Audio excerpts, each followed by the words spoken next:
cameraman e camerawoman. Vamos lá? Desse lado do cameraman e camerawoman. Ok? Gravando? Maravilha. Gente, bom dia. Desculpe até um pouquinho a demora, porque estávamos esperando nossas câmeras se ajustarem, né? Eu tenho um grande orgulho de apresentar para vocês uma empresa que tem um nome diferente, Extinto Gamer, mas eles não estão extintos, eles estão todos aqui. Mas eles têm um diferencial muito interessante, e eu diria até que corajosos, porque eles fazem jogos em 2D, e assim, hoje em dia é muito difícil. Eles vão falar para vocês uma palestra sobre animação 2D e como utilizar isso nos jogos. Eu pediria uma salva de palmas para vocês, para o pessoal da Extinto Gamer. Muito obrigado. Victor, meu amigo, é de vocês agora. Obrigado, Moacir. É muito importante para a gente estar aqui, mas é uma forma de reconhecimento de trabalho. Meu nome é Victor. Eu sou cofundador da Extinto Gamer. A Extinto Gamer foi fundada oficialmente em agosto de 2010. Guilherme, que está comigo aqui, é o diretor de produção, é especialista em animação, e aí ele é a pessoa certa para vir falar aqui, já que a minha especialização é administração. Eu conheci o Moacir, e aí no decorrer da jornada da Extinto Gamer de 2010 para cá, o Moacir veio oportunizando algumas coisas para a gente, incluindo estar aqui. Então, acho que a nossa presença ela só é valiosa porque vocês estão aqui assistindo a gente. Então, antes de eu começar, eu queria agradecer de coração por vocês estarem aqui assistindo e aproveitar para dizer que a gente fechou uma parceria aqui junto com a Studica, e aí o nosso amigo da Studica está passando aí, pegando o crachá para o pessoal que vai concorrer aí aos prêmios de licença da Unity, né? Treinamento. Então, quem quiser concorrer para trabalhar com Unity, é só deixar o crachazinho com ele na bolsinha ali, depois a gente vai sortear no final aí. A Extinto Gamer está começando agora a usar o Unity, né, mudando de engine, e isso essa parceria foi muito bem legal, muito lucrativo para a gente. Mas vamos começar com o que é importante. Então a gente pensou em 5 dicas para você fazer grandes animações dentro de um jogo 2D. O que é importante pensar quando você vai fazer pequenas animações ou grandes animações, um parallax, um sprite, uma coleta de item, tudo que é tipo de animação dentro de jogo mesmo. Então a gente definiu 5 tópicos, e esses 5 tópicos vão ser discutidos aqui agora. Para a gente começar, acho que a primeira dica e o essencial é o que você tem que, antes de começar uma animação, é fazer uma pose. A pose conta a história. Essa pose a gente chama ela de keyframe, né? O frame-chave, né? Porque a gente sabe que uma animação é composta por vários frames, são várias fotografias em sequência, e isso aí num time, né? Eu vou falar de time mais para frente, vai proporcionar uma mobilidade, uma ação para essa animação. Então, o importante é você criar a primeira pose. E essa pose, ela tem que contextualizar tudo que a animação, ou praticamente tudo que a animação vai vir a trazer. E aí no nosso exemplo aqui a gente tem um dinossauro que está se preparando para pular, né? Então ele está bem antecipado no chão, com pés de mola, e você olha ali e você já meio que percebe que vai ter uma movimentação de baixo para cima. E tem também o outro que está com um bocão aberto ali, outro dinossauro também, e ele está se preparando para se alimentar ou morder alguma coisa. E aí por isso essa expressão no qual o maxilar superior dele é maior do que o maxilar inferior, para dar aquele exagero, dar aquela demonstração de que ele vai realmente fazer alguma coisa.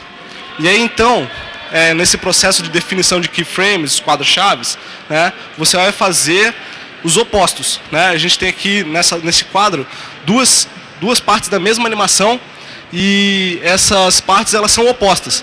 Você tem o início, que ele está extremamente abaixado, pronto para dar o salto, e o extremo da subida dele. Dali para frente ele passa a cair. Então o último quadro e o oposto da ação que ele está gerando.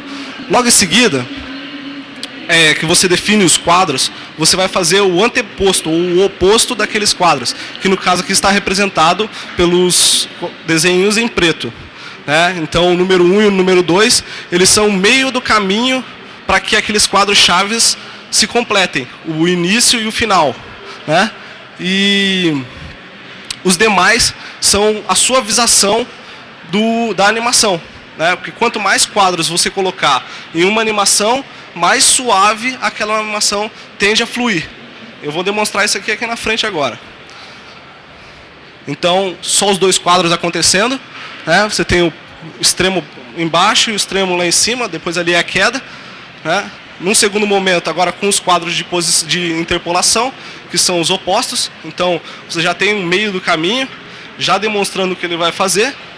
Né? Agora só com os verdes, que são os delineadores desse caminho, que vão demonstrar. Né? E agora suavizando, aplicando todos os quadros que estão demonstrados naquela imagem anterior, que vai mostrar totalmente a ação da animação acontecendo. E aí agora o timing aplicado certo, né? O timing a gente vai falar, é o essencial de uma animação, por isso que ele vai ficar mais para frente. Vai ser o Guilherme que vai falar, porque ele tem uma experiência maior com isso. Feito então a definição dos quadros chaves, você vai direto fazer o storyboard. Você não vai fazer aquilo que a gente apresentou aqui não, que eu apresentei para vocês aprenderem o que é a importância do quadro chave. Depois que você fez o quadro chave, você vai montar o storyboard, que nada mais é a sequência do que aquela animação vai ter que apresentar. Né? Então aí o nosso storyboard ele seria aqueles 4 quadros chaves. O inicial, o final e os do meio. Então você tem o contato, que é o primeiro, depois a antecipação, que no caso seria o anteposto, né? A saída do chão, que é o segundo quadro-chave, e aí é o primeiro ponto de queda dele, né? O ponto mais alto. Uma outra coisa importante de se definir quando você vai fazer uma animação 2D é justamente a câmera que você vai usar para fazer essa animação. Por quê? Porque existem muitas coisas que você pode aplicar nessa câmera que podem qualificar a sua animação. A gente, quando começou a trabalhar com a Extinto Gamer, a gente pensou assim, pô, um mundo 3D aí, God of War, Call of Duty, Need for Speed e todos esses jogos aí, tudo 3D, partícula, explosão, realidade, e a gente está querendo ir totalmente contrário e fazer uma coisa 2D, e onde que a gente vai ter que acertar? E é justamente o nosso foco. Nós temos uma equipe mais artística do que de programadores, porque a gente quer trazer o 2D, mas com uma qualidade que os videogames que tinham nas primeiras gerações não podiam trazer por causa da limitação de hardware mesmo. De você ter um processamento de 8-bit, 16-bit, e hoje você tem um tablet que tem 15, 20, 50, 100 vezes o processamento de um videogame daqueles da antiga. Então, ali nesse momento você pode usar todo esse processamento, toda essa memória e qualificar os jogos, ou então fazer uma versão melhorada do que era do passado. E aí o nosso foco, né? Uma demonstração da importância da câmera está nessa animação. Tá? É uma bola, ela cai, mas a princípio você não percebe o peso dela, você não percebe o material que ela é constituído, né? Mas ela está de frente para a câmera, está literalmente posicionada de frente, porque você tem uma iluminação feita ali de lateral, então você consegue perceber a posição dela, e aí já com o truque da câmera, a gente consegue ver que só o fato da câmera tripidar, a câmera mexer, a linha continua parada, a bola continua caindo do mesmo jeito. Quem está mexendo ali é a câmera. Então a câmera dá uma movimentada, você percebe que existe um peso naquela bola ali. Você já vê que tem uma resistência, uma força maior que faz a bola quicar um pouquinho mais e o chão até um pouco tripidar. Aqui é outro caso, né? A gente tem um walk cycle e esse walk cycle está acontecendo numa linha e a câmera continua parada. Então quem está andando é o personagem, né? Quando você define uma câmera de side-scrolling, que é aquele movimento que de jogos que anda na horizontal, né? Ou na vertical, desde que a tela seja um arrasto, né? Nesse exemplo aí, a câmera agora anda e o personagem permanece em um walk cycle parado. Então, se a gente estivesse imaginando um fundo aqui, o Parallax estaria fazendo o movimento dele andar e o sprite estaria sendo seguido pela câmera. Então ele se torna o centro da animação e a câmera acompanha ele aonde ele vai na tela ou então aonde ele está no jogo. Aí dá uma fluidez maior para a animação. Uma coisa muito importante também, já olhando que a pose conta a história, é a luz que você vai delinear e a sombra que isso vai gerar. Você não pode fazer uma coisa que seja oposta, uma luz que vem de esquerda, uma sombra que não segue, vai para a direita. Então você passa a fazer uma animação que ela não é real, ela não é natural. Então quando você vai criar aquela animação e você quer colocar o sentido de natureza, a naturalidade das coisas, você tem que pensar em luz solar, o seu ambiente é fechado, qual tipo de luz, como essa sombra vai gerar, se essa sombra vai contrapor o personagem daquela cena ou não, vai desfocar ele ou não, porque às vezes a sombra mal colocada, ela pode vir a tirar a atenção do personagem principal da animação. Uma segunda dica é formas bem definidas. Então, quando a Shinto Gamer mudou de logo, essa aqui que eu estou no uniforme é a logo antiga.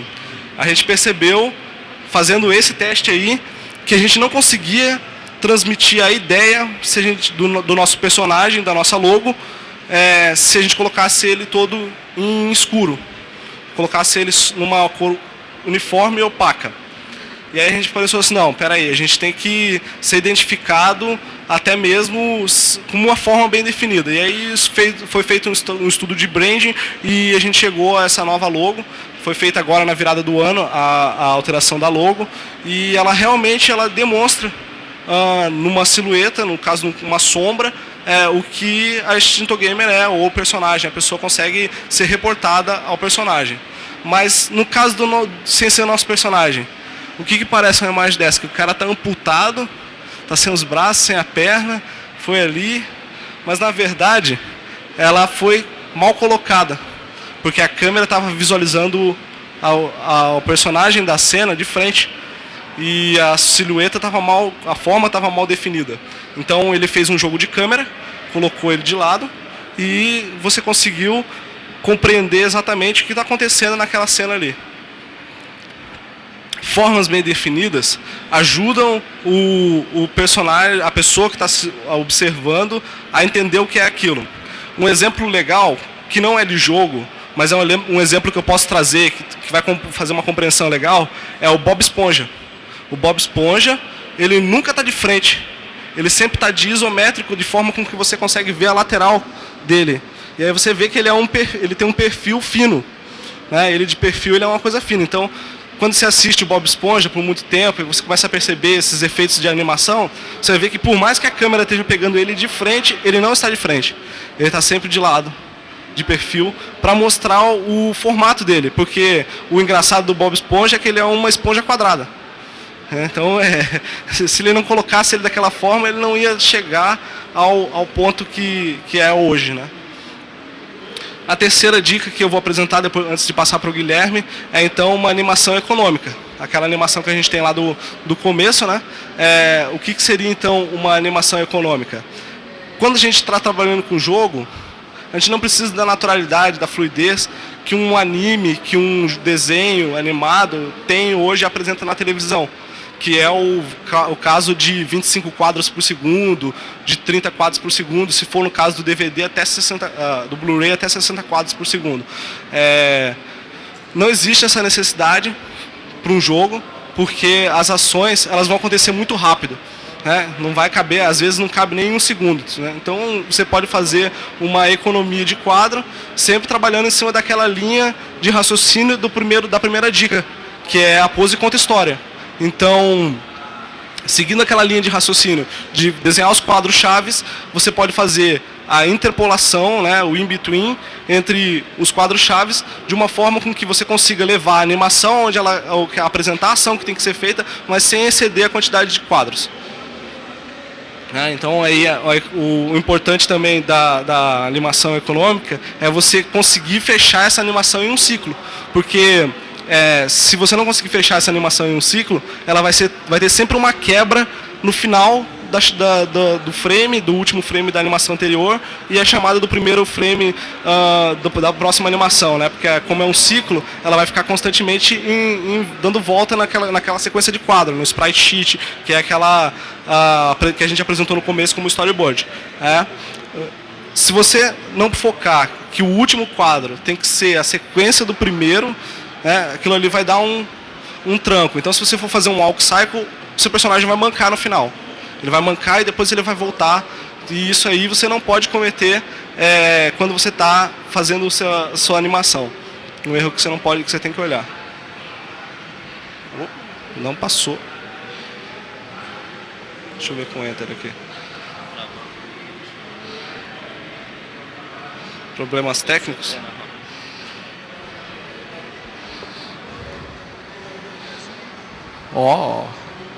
Simplesmente não passando.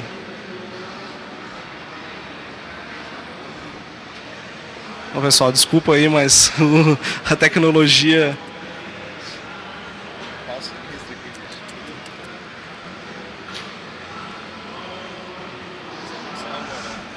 Pô, meu, você vacalhou comigo, hein?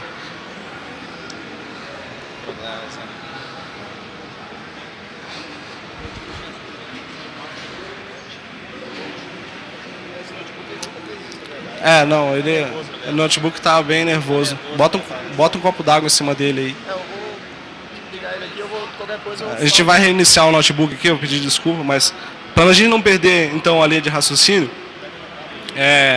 legal, eu posso continuar aqui na tablet. Isso, olha mais ou menos que...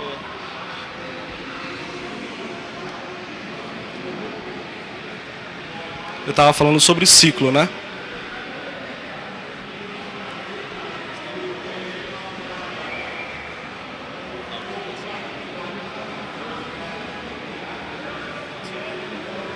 Animação econômica.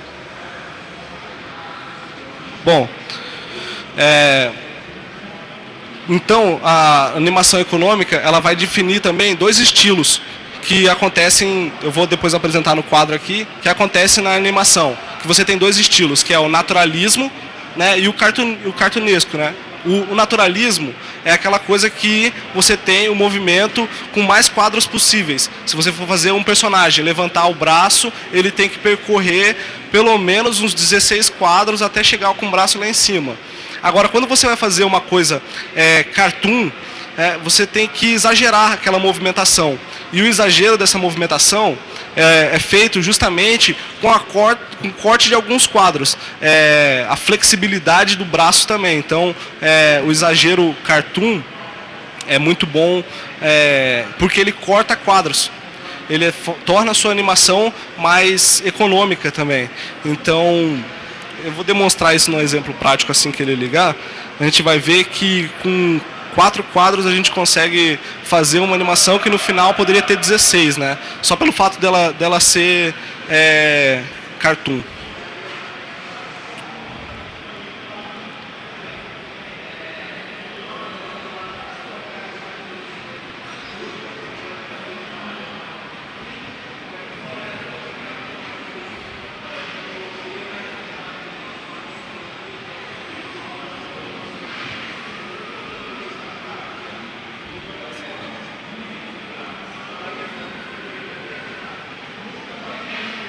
A incompatibilidade com com um negocinho para passar a apresentação. Tô passando. Você ligou aí a apresentação já? Chamou aí?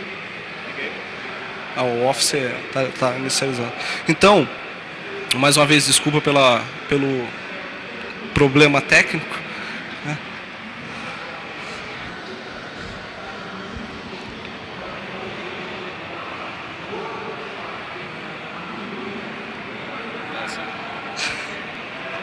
Isso é bem constrangedor, tá?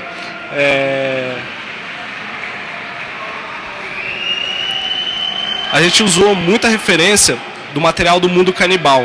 O Mundo Canibal, antes de ser um produtor de animações, eles também dão aula. E eles criaram um livro que é sobre animação e justamente o tópico que diz sobre ciclo e timing é o que a gente vai apresentar aqui agora, de ciclo de imagem. Isso aí. Então, prossigamos. Então, a apresentação do ciclo, ela vai fechar nos dois quadros chaves de quando ele está com o braço extremamente alto e quando ele está com o braço extremamente baixo, na situação de que ele quer passar que ele está voando, né? A impressão que a gente que ele está tentando bater asa para voar, a expressão da boca dele. Então, para fazer uma animação mais rápida, a gente colocou dois quadros, e os dois quadros, na verdade, são 5 quadros juntos. Porque se você observar a sequência da mão dele ali nos dois quadros, são 5 mãos que aparecem ao mesmo tempo, né? E aí a gente fez, para fazer uma fluidez maior, 5 quadros a mais, né, que são os verdinhos, mas se você observar, nos 5 quadros a mais não existe uma troca de animação muito brusca. O que existe ali é uma coisa muito suave, que é justamente para dar uma suavizada na animação que vai ser proposta e para dar o timing certo que a gente quer. Mas se a gente usar só os 4 quadros, os 2 azul e os 2 vermelhos, no caso tem 3 vermelhos, mas são iguais, os 2 azuis, os 2 vermelhos, a gente consegue obter uma animação.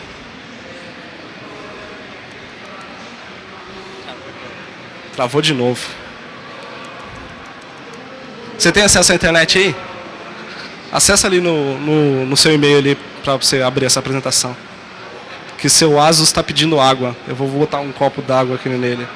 Bom, mas no caso da economia de quadro, a gente consegue ver que ele está fazendo um movimento oposto, mas com 5 mãos ali. E aí você teria a compilação dessa animação no próximo quadro, e aí a gente viria como dar o resultado. Na verdade ele não é repetido, no time a gente coloca para ele passar, mas a velocidade que ele passa de 0,1 é tão curta que a impressão que dá é que justamente ele está continuando batendo o braço ali.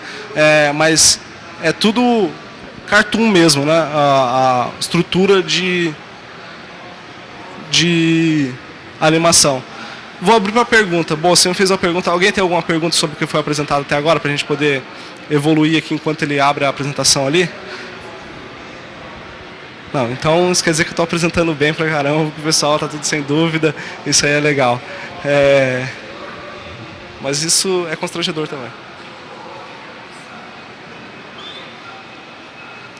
Pois não.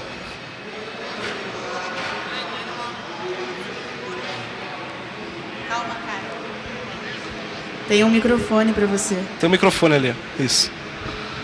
A troca de cores que você está apresentando aí é didática para nós agora ou permanece no trabalho final? Na verdade, ela tem 2 objetivos. O maior e o primeiro é justamente a didática aqui agora.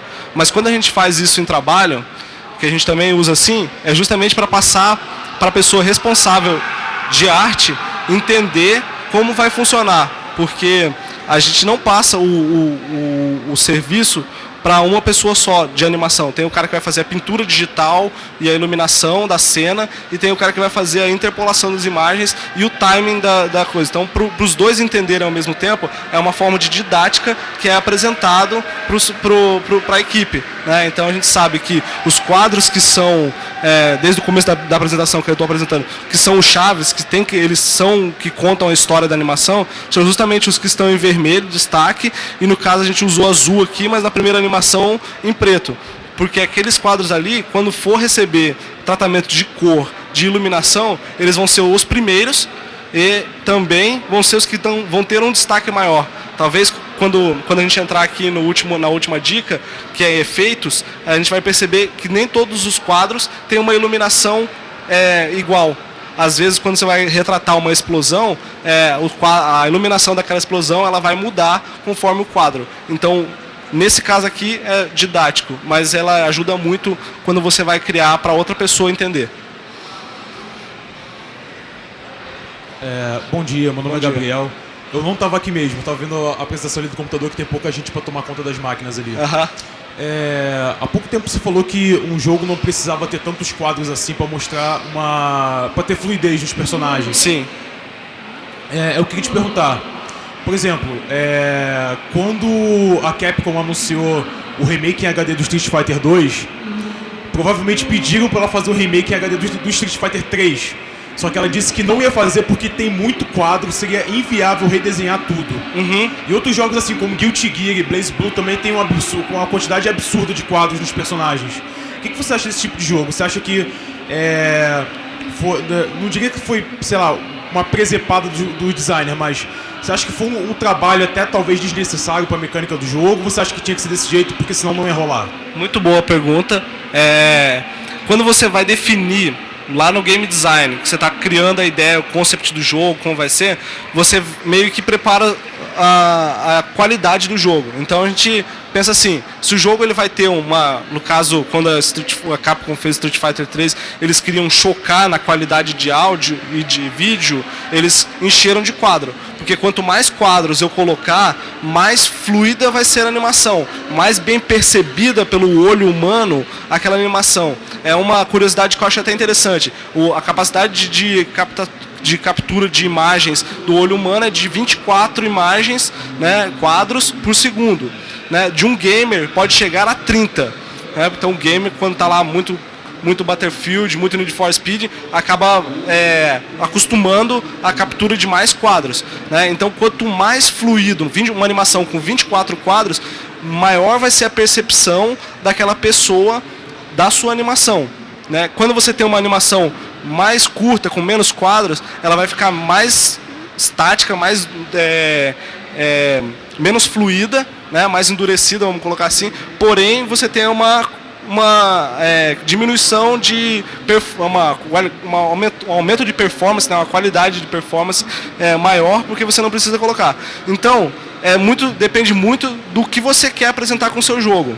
Se você tem máquina para poder colocar uma animação de 24 quadros e você quer mostrar o movimento do Hadouken perfeitamente com todos os steps mesmo assim, você vai fazer com todos os quadros. Agora, se você faz uma animação com 5 quadros e isso já dá o Hadouken, a pessoa consegue ver o Hadouken, então tá certo, e é qualidade do mesmo jeito, poucas vão ser as delimitações daquilo ali. Se você souber fazer mesmo a animação, com 8, 10 quadros você tem um ciclo legal para fazer qualquer tipo de animação para jogo. Então, voltando agora perfeitamente. Aqui no caso a sequência com 2 quadros só. A gente já percebe que ele está tentando voar que nem uma galinha desesperada. Aí, quando entra aqueles 2 quadros, a gente já tem uma animação. Tá? Tem 4 quadros aí, e só pelo fato daquele quadro azul ter uma sequência de 5 mãos, você percebe 5 quadros de uma vez só, na verdade. A impressão que dá é que ele está realmente fazendo um movimento de levantar o braço várias vezes, mas na verdade é um quadro parado. E aí a gente colocou uma fluidez com aqueles quadros a mais. Então a gente fez ali uma animação com 10 quadros, e esses 10 quadros eles vão trabalhar assim. Ó. Você vê que o quadro verde, né? Ele é o timing, ele fica um tempo com a mão levantada, depois ele faz a força para voar. Então, não existiria necessidade, como demonstrado aqui, dos quadros verdes se a gente fosse fazer uma animação mais simplificada. Mas, para poder mostrar a fluidez mesmo da animação, aí acrescenta alguns quadros que, mesmo que sejam réplicas, né, são 3 quadros, eles vão estar lá 0,1 milissegundo, mais vezes 3, né, são 3 quadros, então você vai ter 0,3 milissegundos de presença de um quadro estático para depois ter a ação. Então aqui eu vou passar a palavra para o Guilherme, que são os 2 tópicos que são mais técnicos, e ele vai poder falar com uma qualidade maior. Com licença. Bom dia, galera. Meu nome é Guilherme, eu faço essa parte de animação, esses exemplos. E a maioria das animações que foram vistas, eu que desenho, eu que tenho um pouquinho de noção ali, mas... Eu tenho um pouquinho de noção, mas não é mais praticada, né? Que animação, bom animador, é um cara que pratica constantemente desenhos em sequência. Que é você representar uma ação, que é igual, agora a gente vai ver aqui, animação e performance. É você trabalhar aquela ação que você quer executar ali, no caso de games... através de loops, né, de ciclos, por exemplo, um ciclo walk cycle ali para mostrar o personagem andando, depois um para mostrar ele correndo, um outro para mostrar ele parado, um outro para mostrar ele atacando. Você tem ciclos. E a performance é como esses ciclos vão ser trabalhados. As animações... Deixa eu passar aqui. Aqui. Para você trabalhar bem a performance de uma animação, você tem que seguir uma base que significa uma linha de ação que você vai dar para um objeto, para uma animação ou para um personagem. A linha de ação é uma característica que geralmente desenhistas tradicionais, o cara que vai desenhar uma pose lá num mangá, num quadrinho, ele tem que desenhar a ação perfeita naquele quadro estático, porque você tem que enxergar tudo que ele quer passar através de um quadro. Então, é a linha de ação. A linha de ação, na verdade, é o que vai determinar a sensação de peso, a sensação de que aquele objeto está transmitindo exatamente o que ele é. No caso aqui, em cima nós temos a linha de ação de uma forma correta e embaixo de uma forma errada. Embaixo está errado por quê? Porque você pega a linha de ação e faz um ponto de equilíbrio para você dar uma sensação de que, por exemplo, ele está carregando aquele martelo e o martelo é pesado e ele vai pegar um impulso ali para poder bater o martelo no chão. Em cima você percebe que se você colocar só a animação dessas linhas vermelhas, você já entende o que está acontecendo ali, você já entende a fluidez do movimento. Isso é a linha de ação. Ela é uma linha que percorre o personagem, o objeto e transmite a sensação do movimento. Então é uma parte que tem que ser bem casada quando você está pensando naquela parte primeira lá de quadros e poses de ação. É a parte que você deve colocar para encaixar uma sequência de movimentos, essa parte de linhas de ação.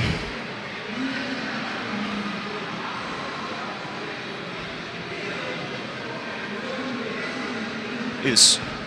E a quinta dica, que é muito usada em jogos, na verdade praticamente todos os jogos têm animação de efeitos, que a animação de efeitos é uma coisa diferente de um animador de objetos, de personagens, porque os efeitos eles são, você tem que entender eles a fundo para poder saber como eles vão se comportar em uma animação, para você representar ele de uma forma fiel. Igual eu vou falar umas dicas, mas já mostrando alguns efeitos, porque não tem como prolongar muito nesse assunto, porque uma explosão, um efeito de fogo, um efeito de água, cada um tem uma sua particularidade e tem que ser estudado a fundo mesmo pelo animador de efeitos. Que o cara tem que saber como se comporta aquele líquido, aquele fogo, enfim, ele tem que saber como se comporta o tipo de efeito. Eu vou passar umas dicas sobre três animações de efeitos. A primeira é a animação de explosão. Para você criar uma boa animação de explosão, você tem que saber três coisas, né? A causa da explosão, o material que está sendo explodido ali, é uma energia, é um combustível, sei lá, está explodindo tem um fator de ignição, o que está sendo explodido, para você saber como você vai trabalhar. Se você está explodindo, sei lá, uma casa, você tem que mostrar como o tipo de explosão, as partículas da casa voando. Se é uma explosão, sei lá, sônica, você deve mostrar uma onda de impacto ali. Então, você tem que saber qual o tipo de material que você está trabalhando para você explodir, né? E a quantidade de energia liberada vai determinar, na verdade, o tamanho da animação e também aquela questão de você saber o tipo de combustível, né? Quantidade de energia liberada, você tem a reação de cada combustível. Um combustível, por exemplo, igual um explosivo, um TNT, ele vai ter aquela sensação, você tem aquela sensação de... Deixa eu voltar aqui. Tá vendo? Lá em cima, você tem aquela sensação de o espalhamento da explosão, a ignição é toda liberada de uma vez, você tem que mostrar, nos primeiros quadros, você tem que mostrar o impacto todo e depois apenas dispersar os efeitos ali que vão estar juntos, né, que é a explosão, o material que está sendo jogado longe, a fumaça, é tudo um composto junto, único. Então isso é tudo através do material e da quantidade de energia liberada. E aqui é a explosão, o ciclo dela testando já para você entender como que funciona, né? Exatamente, 8 quadros para fazer uma explosão pequena, uma animação bem resumida, né, posso dizer. O animador para arte 2D, para jogos, é um animador bem resumido. É isso. Agora, animação de fogo. A animação de fogo ela é dividida também em umas 2 partes que você pode achar assim, são as partes fundamentais para você entender como que o fogo vai se comportar ali. Então você tem o ponto de ignição, que na verdade é da onde está se propagando aquela chama, e tem um local para onde as chamas divergem. Na verdade, um fogo normal igual esse aí, um fogo de vela, você tem sempre, o fogo sempre vai estar olhando para cima, vamos dizer assim. É como se você pegasse uma bandeira e chacoalhasse ela no vento, segurando por cima e por baixo, e no meio ela só vai dar uma oscilação. Mas a parte de cima e a parte de baixo dela tem que estar sempre no mesmo, voltando para o mesmo ciclo, né? Vamos dizer assim. Então, uma coisa importante na animação das chamas é você saber colocar o efeito de ignição, de onde a chama está saindo e até onde ela está passando. Você faz um efeito de bandeira mesmo, cria uma sensação de relevo na chama. E isso dá uma ilusão de que ela está se movimentando, mas na verdade ela só está oscilando ali. Tá vendo? É um efeito de bandeira mesmo, para você simular o que o fogo parece no vento ali, chacoalhando. E a terceira animação é uma animação de fumaça, que eu vou citar aqui, é uma coisa bem simples também. É mais ou menos como aquele princípio da animação da explosão. Só que a fumaça, ela tem aquela característica da fumaça, né, que se comporta de uma forma, como se diz, uma fumaça sem um vento, sem alguma coisa para levar ela é uma fumaça densa e ela se expande e depois desaparece, você não enxerga mais ela desaparece porque se expandiu, na verdade, né? Então você não está enxergando ela, você só enxerga quando ela está aglomerada. Então a fumaça você tem que trabalhar esse conceito de saber que tipo de fumaça você está querendo trabalhar. É uma nuvem que vai ficar oscilando, ela é uma fumaça que saiu ali do fogo, ou acabou de explodir um objeto, aí está aquele ponto fumegante. Você tem que saber o que você vai trabalhar na fumaça. Nesse caso, essa fumaça seria uma fumaça que está saindo de algum ponto que está pegando fogo, que ela sai, se expande e some. Mas você pode fazer, por exemplo, efeito de fumaça contínuo de uma chama poderosa, por exemplo, você faria igual o do fogo, oscilando, mas lembrando dessa propriedade da fumaça, que ela se expande. Então ela vai oscilando, vai se expandindo, e é mais ou menos o mesmo tipo de efeito que você faria no fogo, de bandeirola, né? De bandeira no vento.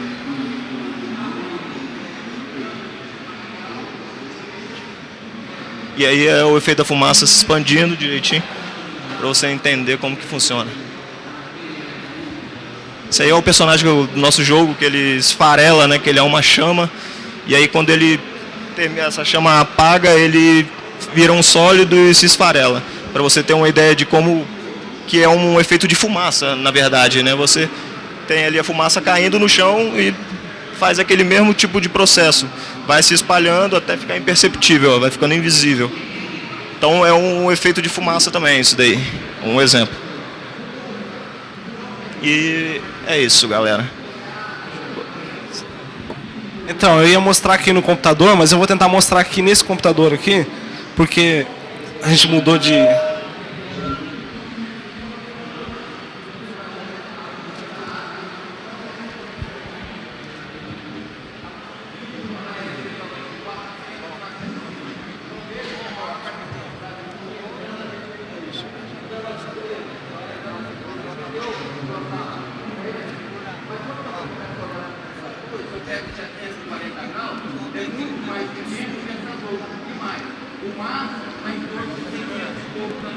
Porque ontem a gente achou a chave aqui no palco. Beleza, como é que você deixa aqui pro olhar? Joga aí. Eu vou pedir pro Guilherme jogar um pouco aí, só para vocês verem as animações que a gente apresentou aqui funcionando, né? Esse é o Sky Gear. Ele é todos os nossos joguinhos que foram desenvolvidos até agora, eles estão na nossa página, uma versão demonstrativa em HTML5, porque o nosso foco é tablet e celular. Então a gente trabalha até então trabalhava com Unity, com Corona, e a gente vai passar a trabalhar com Unity agora. aquela explosão que vocês viram lá é a explosão dessa navezinha aí. E aí todo o efeito de animação trabalhando aí. Você tem o efeito da câmera, tá vendo que a câmera ela acompanha a nave e a nave está constantemente no centro da tela. Você tem o efeito do parallax, que são várias animações acontecendo em tempo diferente, então aí a importância do timing. Você tem a estrutura da movimentação da navezinha mesmo. Essa nave ela tem uma leve inclinação quando ela vai fazer uma descida e uma subida. E desce um pouco ali na água ali para mostrar o efeito da água. Então, o que acontece? Para dar um efeito de onda, é uma sprite repetida várias vezes com uma camada sobre ela que vai dar distorção. É uma camada semi-transparente, que tem uma opacidade muito baixa, e ela vai fazer como se fosse uma lombada naquela sprite que está pela frente ali, e aí você vai ter a impressão de que ela está oscilando como uma onda, mas na verdade ela está extremamente reta, e aquilo ali é só truque mesmo de animação.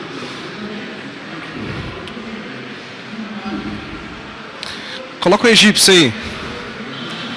E no egípcio a gente vai ter outra animação que é interessante, que é a situação do walk cycle e do exagero, né? Então, o egípcio é um beating up side-scrolling, vai contar a história de um faraó, e esse joguinho aí, ele tem uma economia de quadros muito grande.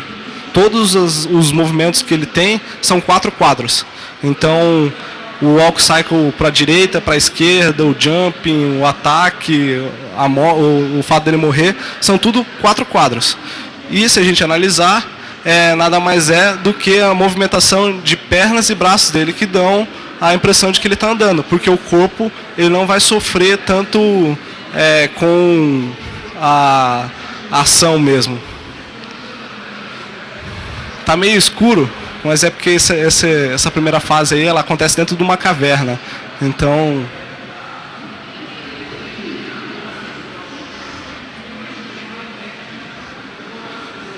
bom, morre aí para mostrar para eles a animação de Dai. Ele vira uma caveirinha e morre. Então, a gente procura nos nossos jogos justamente trazer esse trabalho de animação, o diferencial da animação 2D, que é o que a gente aposta como uma coisa que traz tanto novos jogadores, que a gente teve o prazer de estar na Brasil Game Show no ano de 2012 com o stand, então a gente experimentou o público bastante, então a gente percebeu que tanto crianças de 8, 10, 12 anos, quanto nostálgicos de 35, 40, 50, eles conseguiam jogar os joguinhos e tinham uma boa percepção do que a gente queria transmitir, de toda a estrutura. Esse é o projeto que está mais próximo de ser lançado para tablet. A gente colocou uma demonstração. Para quem já jogou bastante, vai identificar rapidamente que ele é parecido com Bomberman, né? Só que a gente também tem um diferencial de contar muita história. Então, esse pato, ele chama Eustáquio, ele é um detetive e ele é contratado para descobrir aonde estão as três aves, os outros 3 personagens do jogo que foram sequestrados e ninguém sabe para onde eles foram. Então ele vai ter uma saga aí que ele tem que viajar o mundo todo para pegar dicas e ir libertando cada personagem, e cada personagem vai te dando um power up aí diferenciado. Você morreu, cara? Vixe. Bom, então o que eu queria mostrar era justamente isso. Eu espero que todos conseguiram entender. Quem não conseguiu entender, eu vou estar abrindo para pergunta. Eu quero muito responder perguntas, eu gosto disso também. E espero que vocês tenham gostado do que foi visto.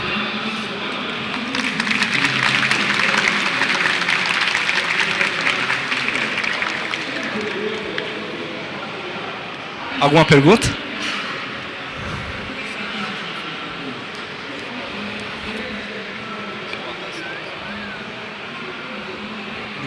Oi, bom dia. Meu nome é André. Você tinha mencionado agora que vocês fazem todos esses games em HTML5, certo? HTML, JavaScript e tal. Vocês usam algum software específico para isso, para facilitar? Porque a maioria dos programadores, pelo menos de onde eu trabalho, tem uma filial que só trabalha com games e eles programam muito em Flash, porque aparentemente é mais simples e tal. O que você acha? É isso mesmo? É falta de ir atrás de pesquisar uma alternativa melhor para fazer em HTML5 de repente? Ou realmente em Flash é mais fácil e em HTML5 é muito complicado fazer um game assim? Eu vou te dizer do fundo do coração. HTML5 é muito mais fácil de fazer do que Flash. Só que ele tem um problema. Se você usa, a gente usa o Construct, é uma engine.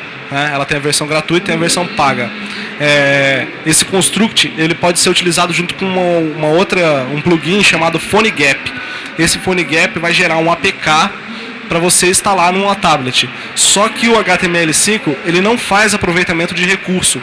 Ou seja, qualquer coisa que você tentar colocar na tela, ele vai te dar um overflow de memória, ele vai travar o seu processador de tablet. Então, o HTML5 ele foi preparado para uma linguagem, para um computador, para uma coisa robusta.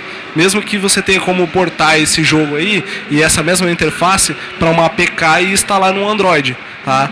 Mas o que vai acontecer é que simplesmente vai travar teu tablet e você não vai continuar jogando, ou então vai com o tempo, ele não limpa a cache, ele não faz a estrutura de limpeza, é uma falha do HTML5 mesmo, né? Então nesse ponto o Flash está em vantagem.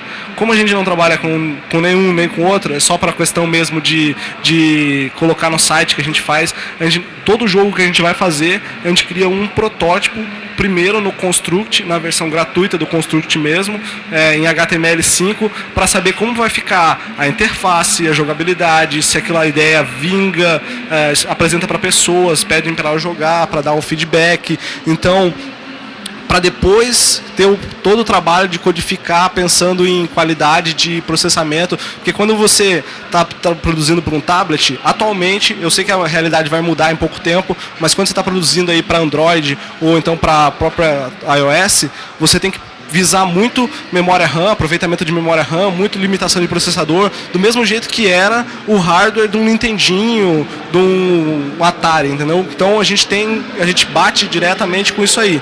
E a escolha da linguagem da engine, ela é muito pertinente à performance. Então a gente, quando optou pelo Corona no começo, a gente estudou várias outras engines diferentes, Cocos 2D, Salad, e tem um monte. Só que a gente percebeu que, devido à linguagem ser Lua e script, a gente conseguia ter um acesso muito maior às funcionalidades do aparelho mesmo, porque você está conversando quase que com a VM dele em Java, né? Então você está conversando script mesmo, e aí você consegue mandar limpar a memória na hora que você quiser. Terminou a fase, você desmonta tudo aquilo ali, limpa a memória, faz um save state e depois upa de novo. Tudo isso na frente o jogador só vai ver loading, mas lá atrás vai estar limpando tela, salvando estado e recriando tela, né? Então é mais ou menos assim. Vocês vão liberar de slides para download? Então, essa é uma de várias palestras que a gente já teve. Então você pode ir lá no Facebook, lá no facebook.com/extintogamer. Lá a gente vai ter tanto palestras anteriores a essa, quanto a essa palestra que depois a gente vai colocar, né? Então quem quiser ter acesso a esses slides e outros slides também. No começo da Extinto Gamer, no começo de 2011, a gente trabalhava para Xbox 360 e Kinect. Então tem muita coisa, tem muito material sobre Kinect e Xbox 360, e é tudo 2D também. Então tudo que a gente criou até agora está tudo bem documentado lá no Facebook, é só dar um curtir e observar as apresentações. Opa, Victor, Guilherme, Eduardo, parabéns pela apresentação. Eu sou Eduardo, lá de Pernambuco, já conheço vocês, né, tal, e parabéns pelo trabalho de vocês aí. Eu queria saber por que essa escolha do Unity. O que vocês estão pensando assim? Qual é a ideia de vocês, a visão de vocês? Bom, o mais complicado de tudo é justamente essa escolha para uma empresa de desenvolvimento de jogos. Qual engine a gente vai usar, qual motor que a gente vai acessar. E aí nisso você tem que analisar justamente pontos tipo performance no aparelho, se você tem como acessar via código partes do aparelho mesmo, como botão de voltar, save state, porque se o cara tá fazendo jogando, toca o telefone. Então, você tem que dar um save state e minimizar em milésimos de segundos para ele poder atender o telefone. E se, dependendo da engine que você estiver utilizando, não te der a opção, como o rapaz estava apresentando antes aqui, não te der a opção de modificar o código, você vai ter que usar o padrão daquela engine, e aquele padrão pode dar uma quebra de qualidade, uma baixa de qualidade, uma baixa de performance da sua aplicação, e o que vai acontecer para o jogador no final vai ser só uma tela assim, ocorrer um erro, ok. Entendeu? Então, para evitar que a qualidade da sua aplicação seja comprometida, a análise da engine é muito boa. O que a gente fez? A gente analisa a engine, tem uma apresentação nossa até no Facebook sobre isso, por 3 fatores. A primeira é custo, que é importante. Se eu tivesse $99 mil, eu comprava o SDK do Unreal, né, do R$1, mas isso aí é muito inacessível, né? Então, custo. Segundo é performance. Então, como ele vai agir, como ele vai te levar o seu jogo ao ponto final, né?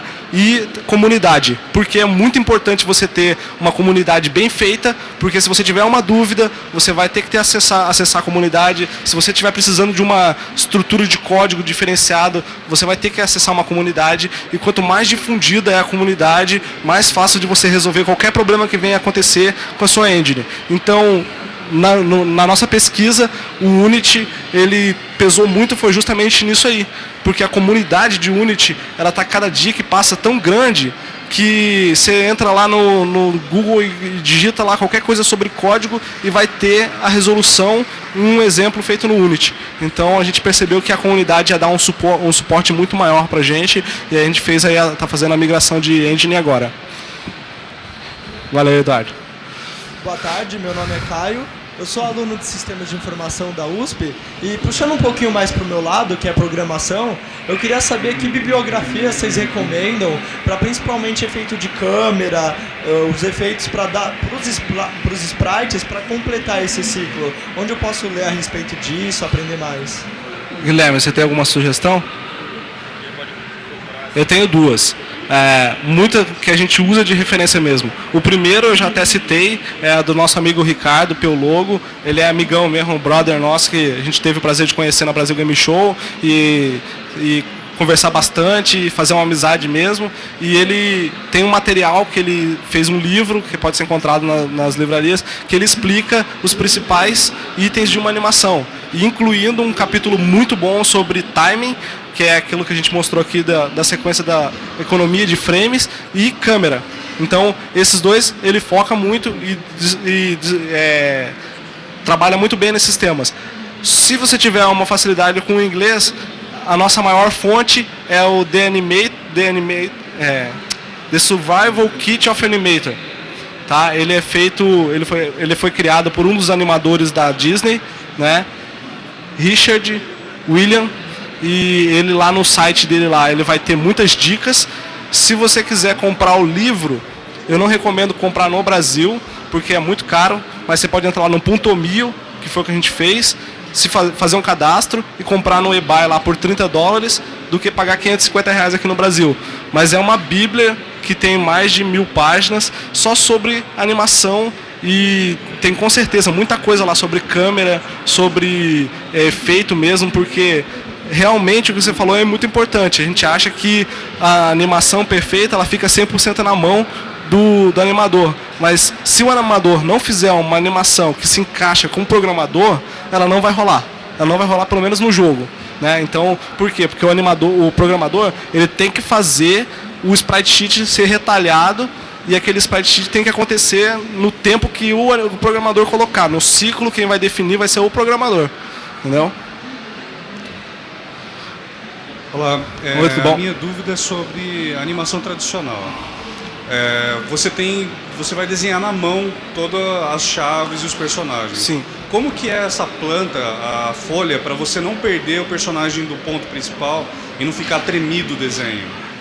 Eu acho interessante que isso aí que você falou é bem uma coisa que a gente tropicou muito no começo, né? A gente usava papel Chamex e lápis comum. No começo era até folha de caderno, para poder não perder a situação. Mas aí depois que a gente teve o recurso para comprar uma mesa, para colocar aquela mesa de desenho, colocar as réguas, os quadros do certinho, você tem um papel vegetal, que na verdade ele é um pouco menos opacidade, que você consegue enxergar, sobrepor aquilo ali. Mas isso aí não é que seja 100% muito usado pela gente, não. Porque depois que você acaba usando bastante, você pega meio que a técnica de fazer essa sobreposição já direto no computador. É feito à mão, mas é feito via mesa digitalizadora, feita no Illustrator, que a gente usa pacote Adobe, e aí você vai lá e cria um e já vai colocando um sobre o outro, né? E isso aí que você colocou que é muito importante. Quando você cria o Sprite Sheet, que é aquela imagem que tem todas as imagens ali, o programador vai lá no código e cria um retângulo, e aquele retângulo é o quadro, e ele vai dizer que aquele retângulo vai se movimentar para o lado tantas vezes por segundo, e aquilo ali vai ser uma animação. E aí ele vai chamar a animação de Walk Cycle, que é, na verdade, 5 quadros que vai acontecer ali e que vai estar repetindo, né? Então, se você não posicionar exatamente a animação de um quadro para o outro com a mesma distância do seguinte, em algum momento você vai cortar a fluidez daquela animação. Por quê? Você tem um walk cycle, mas no meio do quadro você tem um quadro o personagem está deslocado para trás. Então ele vai dar um kick para trás para depois voltar.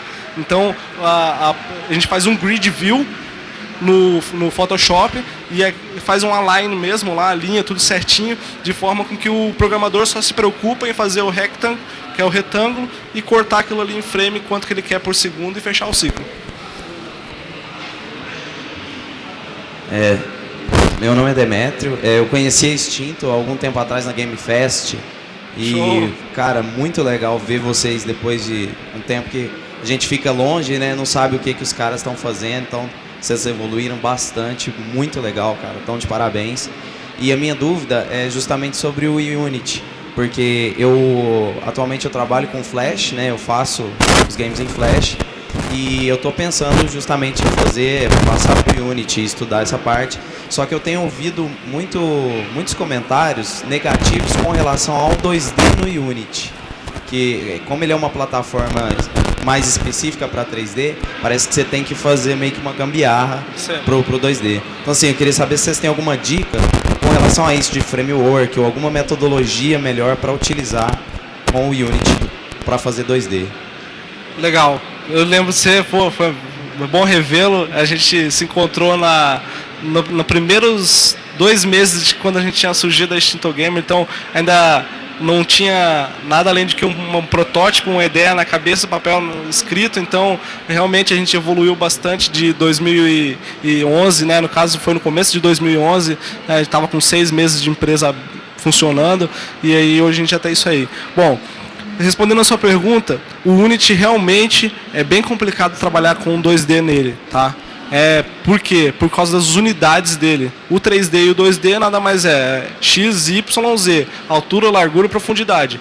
E o Unity ele trabalha com essas 3. Quando você chega com um jogo 2D para fazer nele, que você só tem a altura, largura e a profundidade é nula, você começa a bater cabeça, porque quando você vai gerar lá o código, aquele código vai dar um monte de erro, vai dar erro de colisão, vai dar erro de um monte de problema.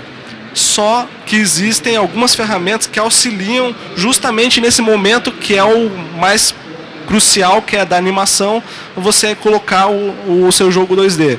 As 2 ferramentas que a gente usa é a 2D Game Toolkit, então você coloca lá 2D Game Toolkit, custa $69, tá? E como é que é o nome daquela? É um plugin, e é Ortelo, né?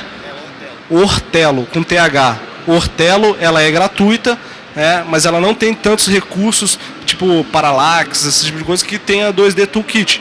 Porém, ela é muito boa para você começar a utilizar 2D no Unity, tá?